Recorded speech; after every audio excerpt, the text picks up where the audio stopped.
Well, there was plenty of talk about wages, the environment, childcare, renewable energy and housing in last night's budget, but there was no mention of plans for our future food production.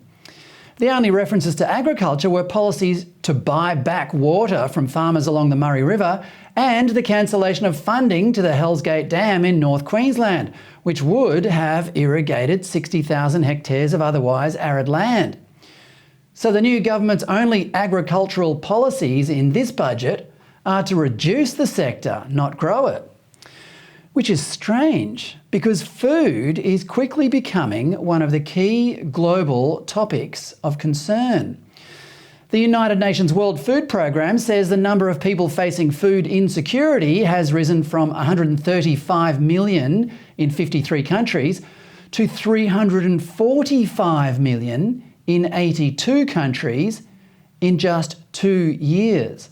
That's an increase of 150% in people facing starvation. The World Food Programme blames the crisis on the war in Ukraine, unstable climate caused by La Nina, and the COVID lockdowns. And it is already calling 2022 the, quote, year of unprecedented hunger. Here's a graph of average staple food costs since 1961 from the UN's Food and Agriculture Organisation.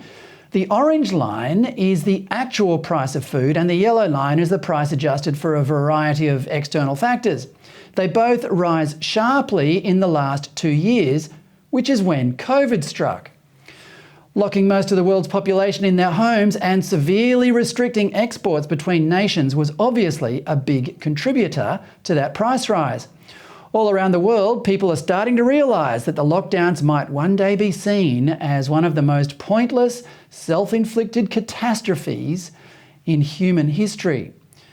Compounding the effect of the lockdown was the war in Ukraine, one of the world's leading producers of wheat.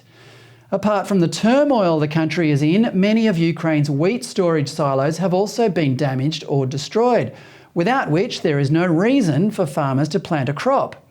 One report says Ukraine's wheat production is now down by 40%, or 19.5 million tonnes. Then there's the cost of fertiliser. Russia is a major supplier of potash, ammonia and urea, which have been restricted by international sanctions against the country, pushing up their price. Here's a graph from the World Bank of input costs to fertiliser. This is why some farmers can't afford to plant crops anymore. In January, Bloomberg reported that China had started hoarding food.